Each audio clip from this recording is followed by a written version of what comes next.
Village by దేవాని. ఇది చూస్తున్నారండి, ఈ పొట్టుకొక్కులు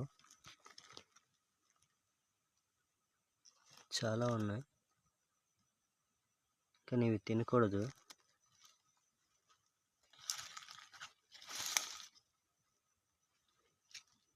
చూస్తున్నారా, పొట్టుకొక్కులు చాలా రకాలు ఉంటాయి. అవన్నీ మీకు చూపించడానికి ప్రయత్నిస్తాను. చూస్తున్నారా, ఇవన్నీ తినకూడదు, తింటే ఆరోగ్యానికి మంచిది కాదు. చూస్తున్నారా ఫ్రెండ్స్, చూసారా.